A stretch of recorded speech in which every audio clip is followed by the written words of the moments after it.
Berada dalam keadaan sehat ya. Mari teman-teman kita persiapkan diri untuk memuliakan Tuhan. Mari teman-teman kita memuji Tuhan dengan mengangkat satu pujian, yaitu Hai Bangkit Bagi Yesus.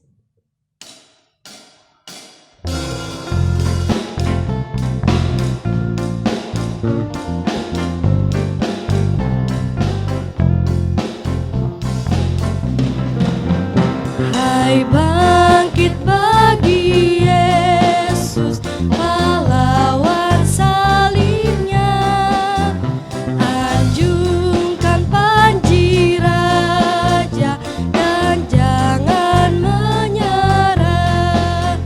Dengan semakin jaya Tuhanmu ikutlah, sehingga tiap lawan berlutut menyembah.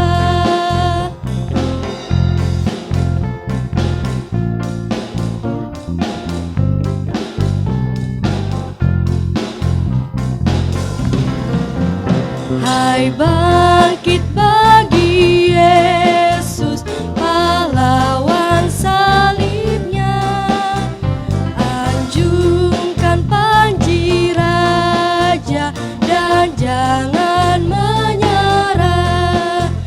Dengan semakin jaya Tuhanmu ikutlah, sehingga tiap lawan berlutut menyembah.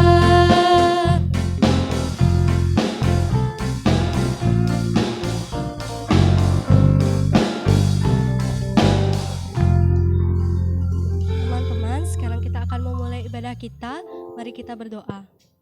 Tuhan, sekarang kami akan memulai ibadah kami. Kiranya Tuhan berkati dari awal, pertengahan hingga akhir, supaya ibadah kami berjalan dengan lancar. Terima kasih Tuhan Yesus, haleluya, amin. Teman-teman, mari kita melanjutkan puji-pujian kita yang terdapat dalam Kidung Jemaat 415, Gembala Baik Bersuling nan Merdu.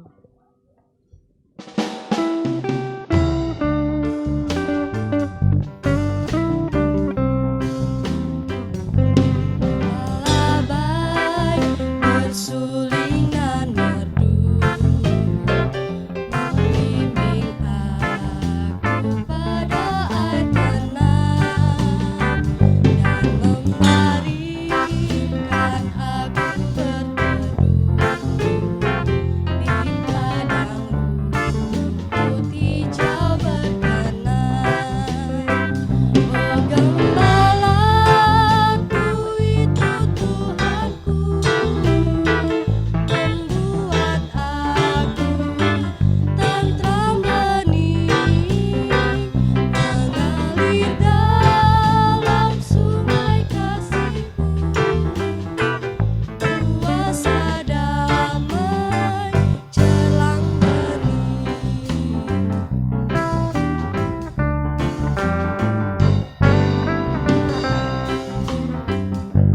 Pada domba haus dan lesu, gembala baik memberikan air segar, ke dalam hati haus dan sendu, diberinya air hidup yang benar. Oh gembalaku itu Tuhanku, membuat aku tentram bening, mengalir dalam sungai kasih-Ku, kuasa damai jelang bening.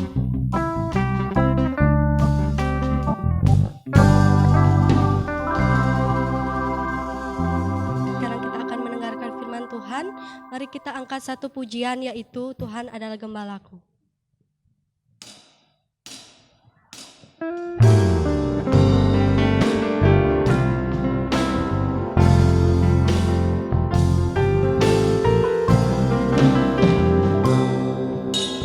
Tuhan adalah gembalaku,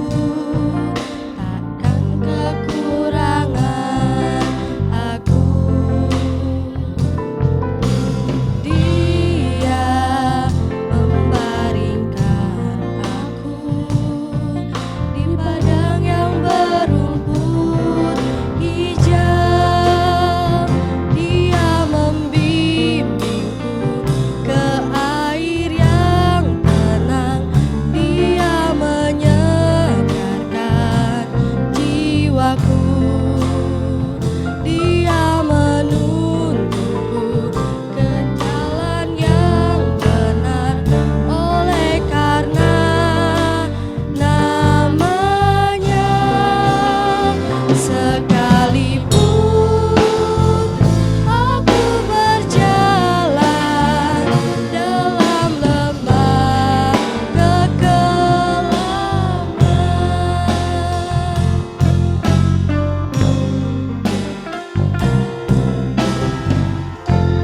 Salam semuanya, adik-adik sekalian yang kakak cintai, yang kakak sayangi. Mari kita sebelum dengar firman Tuhan, mari kita berdoa. Bapa yang baik di dalam Tuhan Yesus Kristus, Tuhan Juru Selamat kami, Tuhan penolong kami. Hari ini kami akan mendengar firman-Mu, kiranya Tuhan menolong kami supaya kami dapat mengerti akan firman-Mu. Bukalah telinga rohani kami Tuhan agar kami mengerti apa maksud Tuhan dalam firman ini. Di dalam nama Tuhan Yesus kami berdoa. Amin. Adik-adik, ceritanya masih sama, tokoh-tokoh yang ada akan disampaikan hari ini sama tokohnya dengan minggu yang lalu. Bagaimana kakak-kakakmu yang menyampaikan firman Tuhan minggu lalu itu sama tokohnya, yaitu Raja Saul, Raja Daud, dan juga Yonatan. Adik-adik tahu Yonatan sama Daud adalah sahabat yang luar biasa, sahabat karib, sahabat yang saling mendukung mereka berdua ini.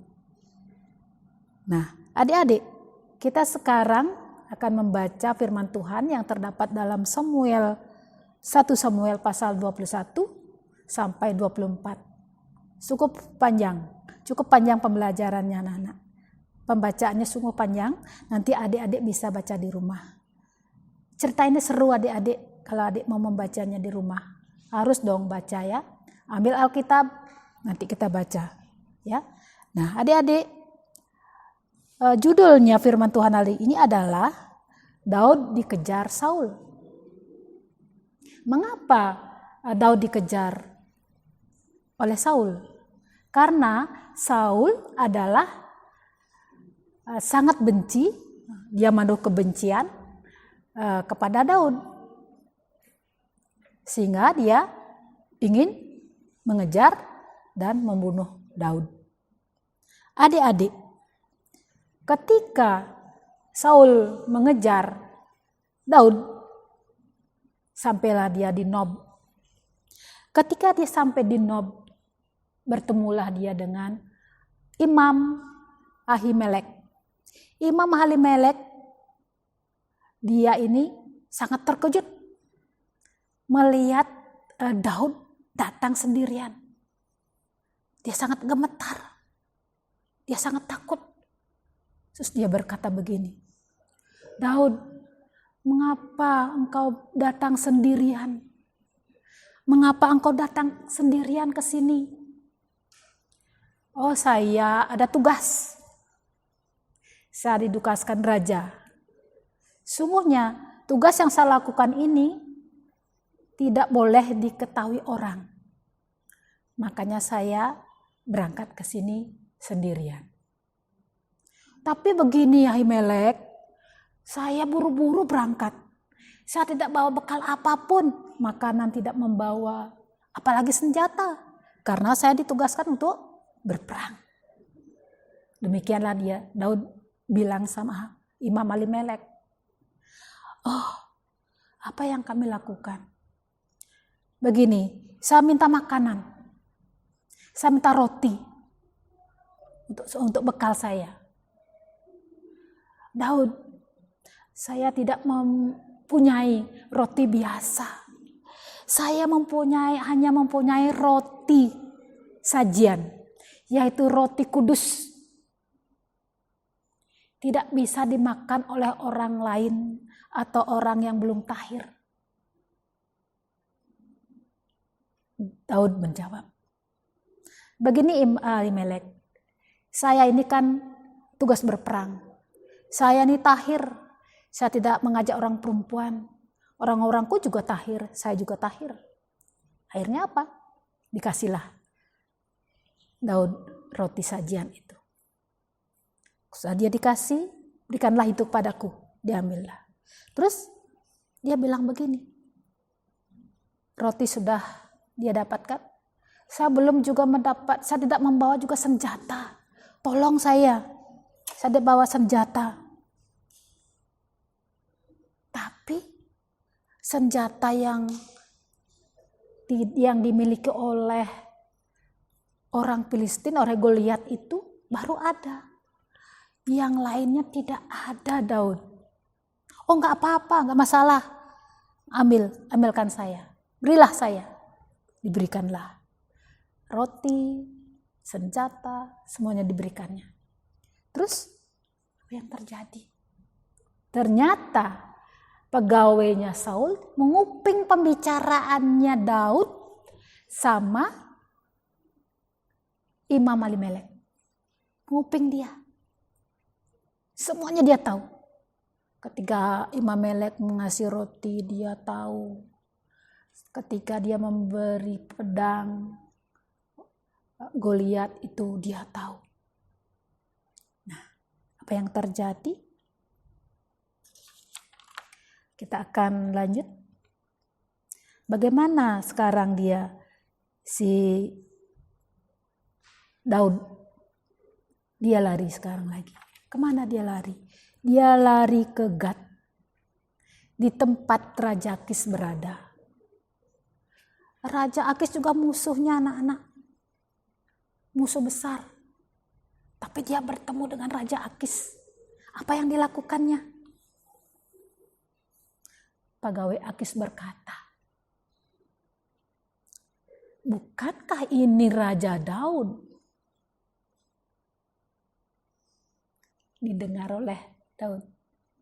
Inikah Raja Daud? Orang-orang sudah menyanyikan Daud adalah orang-orang yang mengalahkan musuh berlaksa-laksa. Sedangkan Saul mengalahkan musuh beribu-ribu. Bukankah itu yang dinyanyikan mereka? Sungguhnya Daud belum jadi raja, tapi orang-orang sudah menyanyikan bahwa Daud adalah orang yang luar biasa mengalahkan musuh. Nah, adik-adik, ketika Daud mendengar pembicaraannya itu, bahwa dia adalah akan dibunuh juga, akhirnya timbullah hikmat yang Tuhan beri buat Daud. Dia berpura-pura gila, anak-anak, adik-adik, dia pura-pura gila. Bagaimana kalau orang gila? Dia menoreh-noreh pintu gerbang di Gat. Air liurnya dikeluarkan sambil meleleh ke janggutnya. Bagaimana orang gila? Terus Raja Akis bilang begini, kamu ndak ada waktu ini, ndak ada kerjaan. Apa kamu membawa orang gila ke sini buat aku? Di sini semua ada banyak orang gila di sini. Ngapa kamu bawa dia ke sini? Diamlah pegawai itu. Kamu kurang kerjaan. Di sini tidak sangat banyak orang gila. Mengapa kamu bawa di orang gila ini? Dan masuk ke rumahku. Ketika dia mendengar pertengkaran itu, larilah si Daud. Luput dia, ya, dari kejaran Raja Akis. Adik-adik, kemana dia lari si Daud ini? Dia sekarang berada di Gua Adulam, adik-adik. Nah, di Gua Adulam di sana dia menitipkan keluarganya. Dia punya ayah, punya ibu, saudara-saudara. Kalau dia terus mengikuti Daud, dia bisa dibunuh. Salah satunya itu bisa dibunuh, atau mereka semua bisa dibunuh. Oleh sebab itu, dia mau menitipkan mereka di Moab. Nah, adik-adik, ketika dia mendengar keluarga mereka, si Daud ini ada di Gua Nob, di Gua Adulam, datanglah mereka. Di sana mereka bersekutu bersama-sama dengan keluarga mereka, orang-orang yang sakit, orang-orang yang memerlukan pertolongan, orang yang banyak, orang yang sakit hati, orang yang banyak piutang, orang yang sakit hati, mereka bersama di situ. Nah, dialah yang memimpin Daud. Akhirnya keluarganya tinggal di Gua Adulam, si Daud ini tinggallah di kubu gunung. Kemudian apa yang terjadi adik-adik? Nabi Gad berkata kepada Daud begini, kamu Daud, jangan kamu tinggal di sini. Pergilah kamu ke hutan Keret. Kemana adik-adik? Hutan Keret disuruh. Jangan kamu tinggal di kubu gunung, tinggal di hutan Keret. Pergilah ke hutan Keret. Adik-adik, begitu perjalanan Daud jauh sekali adik-adik, terus dia berlari. Nah, ketika dia berada di Keret, ya, nah terdengarlah bahwa Saul dengar juga kabar dia ada di Nob, pernah ada di Nob. Si Doeg yang ibu tadi bilang itu dia nguping-nguping, ini sudah beritanya sudah sampai kepada Saul. Adik-adik. Nah, datanglah Raja Saul ke Nob menemui Imam Ahimelek. Mana Imam Ahimelek? Panggil dia ke sini. Saya mau berbicara dengan Ahimelek. Panggil dia. Tanyakan, hai Ahimelek, kenapa engkau membela si Daud? Mengapa engkau membelanya? Memberikan roti, memberikan senjata. Saya kan tidak tahu. Dia kan orang kepercayaanmu. Makanya saya berikan. Dia juga menantumu. Begitu dia. Tetapi Raja Saul tidak terima. Pokoknya kamu harus dibunuh. Semua keluargamu, anak-anakmu semua akun kubunuh. Panggil dia ke sini. Ketika dia dipanggil, semua keluarganya dipanggil. Akhirnya pegawai-pegawai Saul disuruh membunuh keluarga dan imam-imam Ahimelek. Bukan Ahimelek, Ahimelek disuruh membunuh. Akhirnya apa? Pegawainya nggak mau membunuh karena dia tahu bahwa Ahimelek ini orang benar. Tapi siapa yang membunuh? Kepercayaannya Raja Saul yang suka nguping-nguping pembicaraan orang itu namanya Doeg. Siapa adik-adik? Doeg namanya. Nah, Doeg lah yang membunuh imam-imam di Nob. Membunuh keluarga mereka semuanya. Kejamnya adik-adik. Begitu bencinya si Saul. Setelah itu terjadi, sampailah dia, si Daud, ya, kemana dia lari sekarang? Dia lari ke Keila. Ketika Daud ada di kota Keila, dia bertanya kepada Tuhan, Tuhan, apa yang kami harus lakukan? Kamu harus menyelamatkan Keila. Orang Filistin sudah mengejar kota Keila. Kamu harus menyelamatkannya. Demikianlah kata Tuhan. Ketika Tuhan bilang suruh menyelamatkan kota Keila, dia lakukan itu. Turunlah Daud berperang. Akhirnya Daud menang. Ketika Daud mengalahkan orang Filistin, datanglah anak Ahimelek, Imam Ahimelek, datang yang namanya Abiatar, karena dia satu-satunya selamat dari pembunuhan Raja Saul.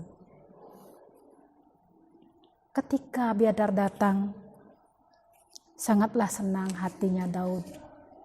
Dia berkata begini, Abiatar, janganlah takut. Aku ada di sampingmu. Apa sebab keluargamu dibunuh? Karena aku, dia bilang begitu. Karena aku. Jangan takut, marilah bersama aku. Nah, Daud sangat sayang kepada Abiatar. Akhirnya dia bersama-sama dengan Daud. Adik-adik, ketika Daud ada di kota Keila, Daud adalah orang yang takut akan Tuhan. Daud adalah selalu berseru kepada Tuhan di dalam kesukarannya, kesulitannya. Sehingga Daud terus menghindar dari kejaran Raja Saul. Akhirnya adik-adik, Daud berada sampai di Daud berada di padang Gunung Sip, di Gurun Sip, ya. Daud tinggal di padang Gurun Sip, di tempat-tempat perlindungan. Disitulah dia bersembunyi, adik-adik. Nah, di situ juga dia bertanya kepada Tuhan. Tuhan, apa yang saya harus lakukan? Karena Daud merasa takut kan terus dikejar oleh musuh. Adik-adik, ingatlah dengan Yonatan. Dia seorang sahabat yang bagus, sahabat yang baik, sahabat yang sayang kepada Daud. Akhirnya Yonatan menasihatkan Daud, menguatkan hati Daud. Begini Yonatan berkata kepada Daud, Daud, janganlah takut. Tuhan menyertai kamu. Percayalah, ayahku tidak akan membunuh kamu. Percayalah, dia tidak akan membunuh kamu. Kamu akan menjadi raja Israel. Aku akan di bawah kamu. Dia orang kedua dari Daud ketika dia jadi raja nanti. Demikianlah dia mengikat perjanjian dengan Daud dan Yonatan. Sampailah Daud sekarang tinggal di Koresa dan Yonatan pun pulang. Tapi orang-orang Sip pergi kepada Daud berkata, Daud menyembunyikan diri di kubu-kubu yang dekat, di Koresa, di Bukit Akila, di Padang Belantara.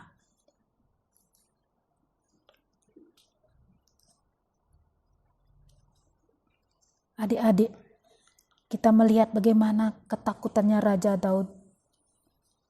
Daud ketika dia ada di Gunung Sip, terus dia berlari. Pegawai-pegawai Raja Saul sudah terus menguping, bertanya di mana Daud. Kedengaranlah dia tiba di gunung, di padang gurun Maon, dan berjalan di situ.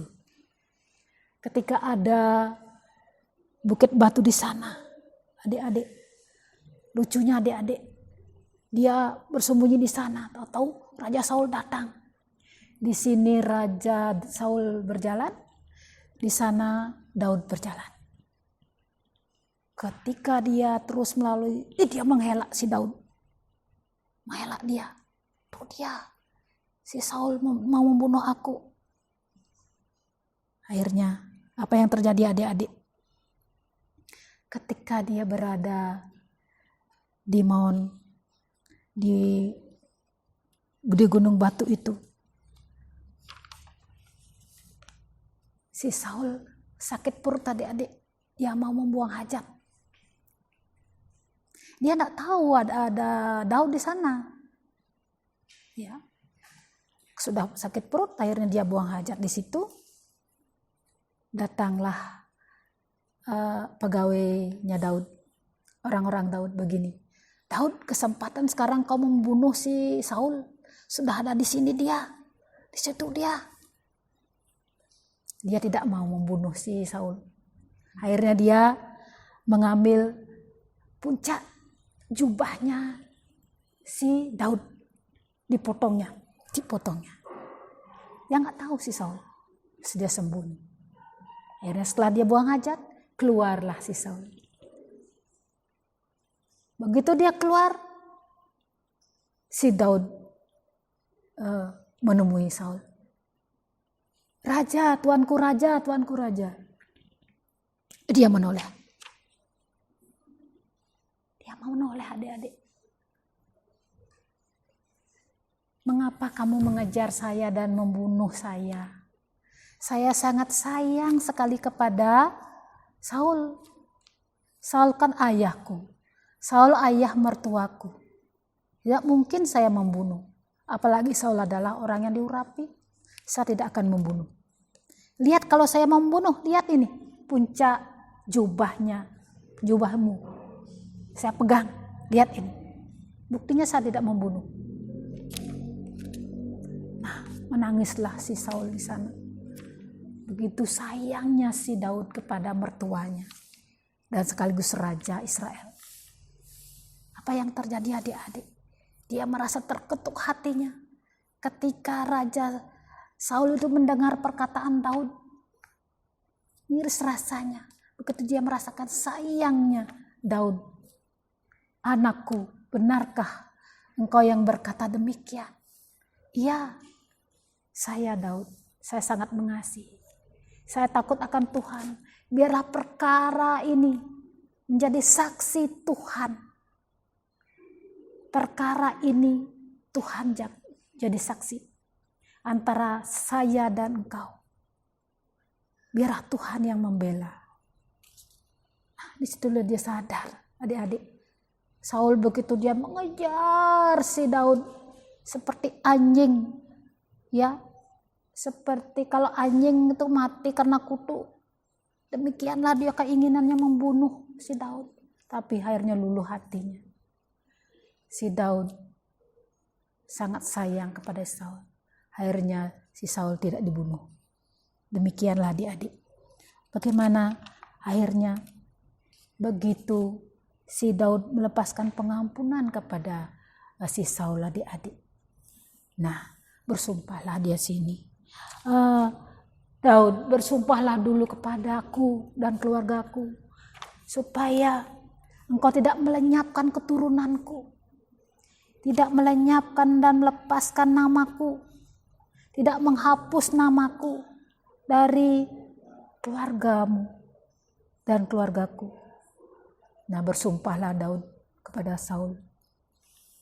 Dan pulanglah Saul. Dan si Daud pergi ke kubu gunung. Nah, adik-adik, demikianlah adik-adik. Kalau kita melihat perjalanan Daud, begitu jauh dia berlari sampai si Daud ini luluh hatinya, merasa disayang sama Daud. Apa yang kita dapat petik di sini adik-adik? Satu, kita harus mengampuni orang yang bersalah kepada kita. Ya, kita harus mengampuni seperti Daud mengampuni Saul.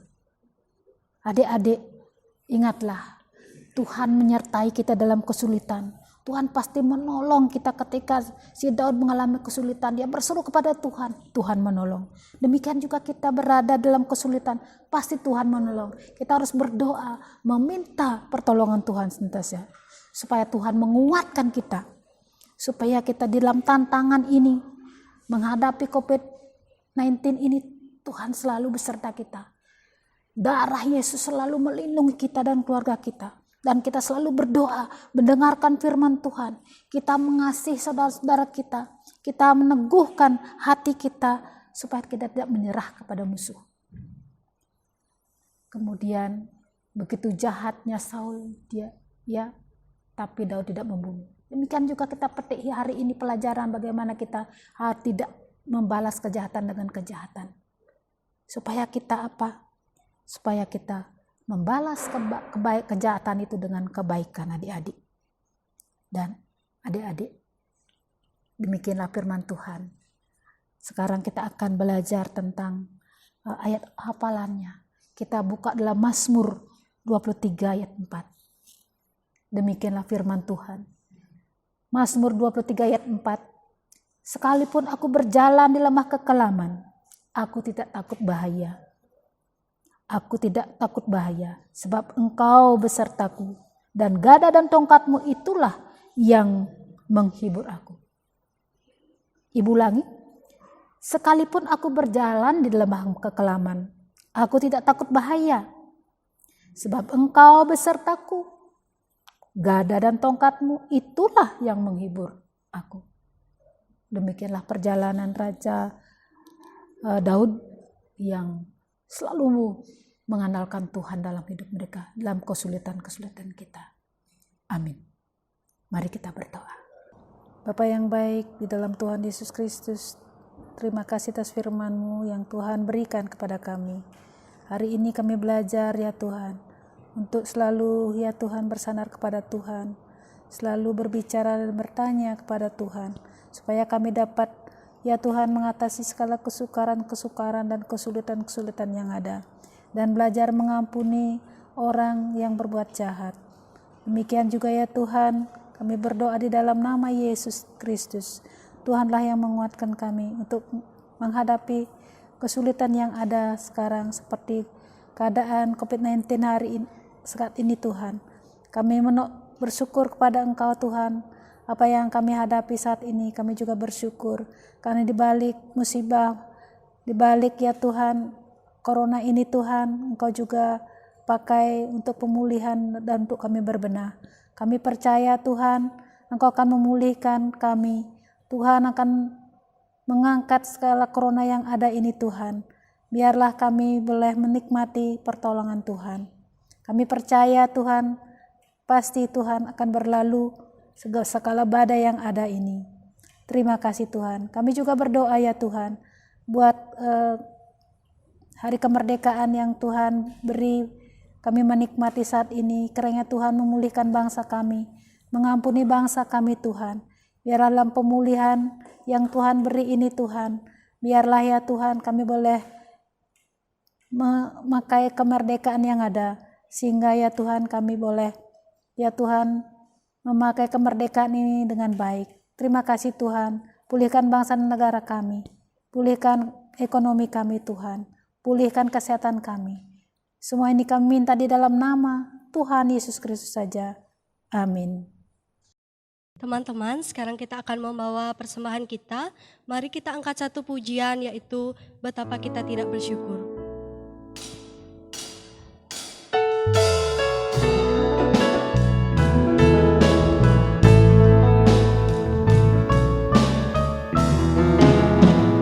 Betapa kita tidak bersyukur, bertanah air kaya dan subur, lautnya luas, gunungnya megah, menghijau padang bukit dan lembah.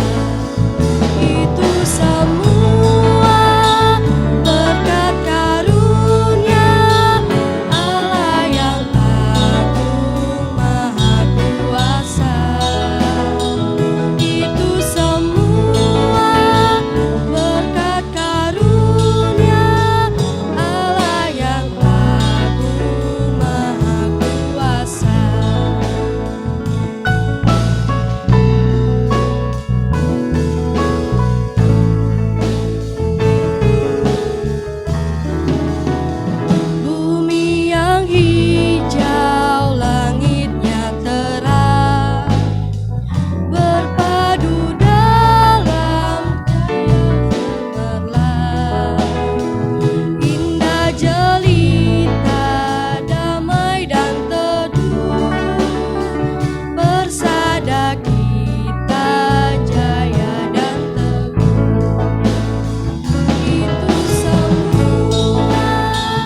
berdoa untuk persembahan kita, sekaligus kita berdoa untuk menutup ibadah kita. Mari kita berdoa.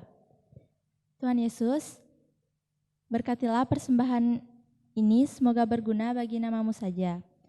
Terima kasih Tuhan, Kau telah memberkati kami dari awal ibadah, pertengahan hingga kami dapat akhiri dengan lancar. Terima kasih Tuhan Yesus, haleluya, amin. Teman-teman, sebelum kita mengakhiri ibadah kita, mari kita angkat satu pujian, yaitu doa kami.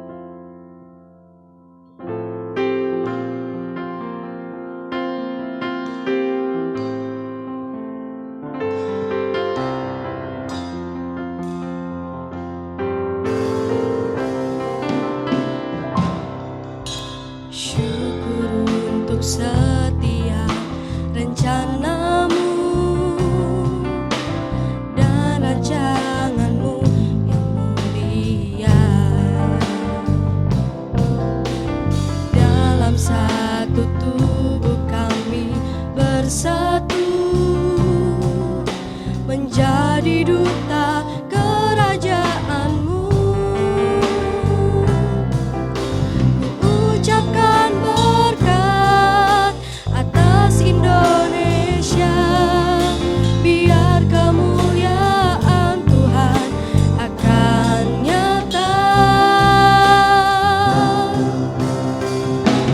Bagi bangsa ini kami berdiri dan membawa doa kami kepadamu. Sesuatu yang besar pasti terjadi dan mengubahkan negeri kami. Hanya nama-Mu Tuhan ditinggikan atas seluruh bumi.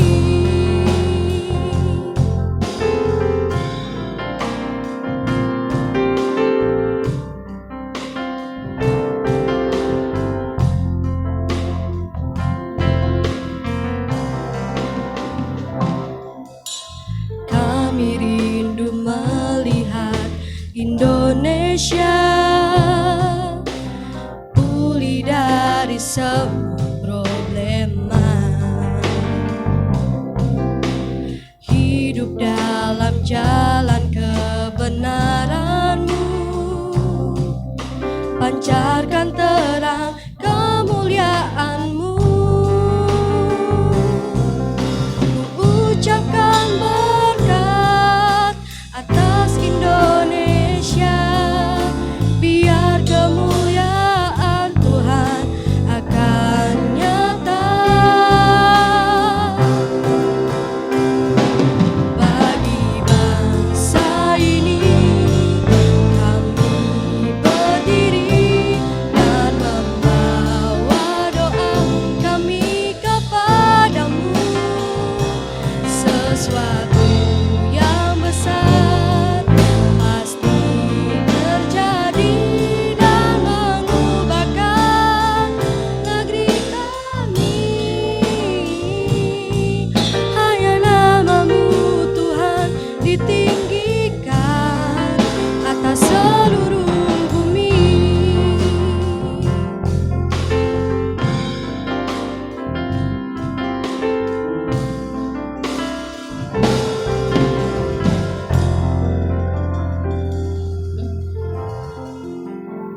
Teman-teman, ibadah remaja kita sudah selesai. Sampai bertemu di ibadah remaja minggu depan. Selamat merayakan kemerdekaan dan bless you.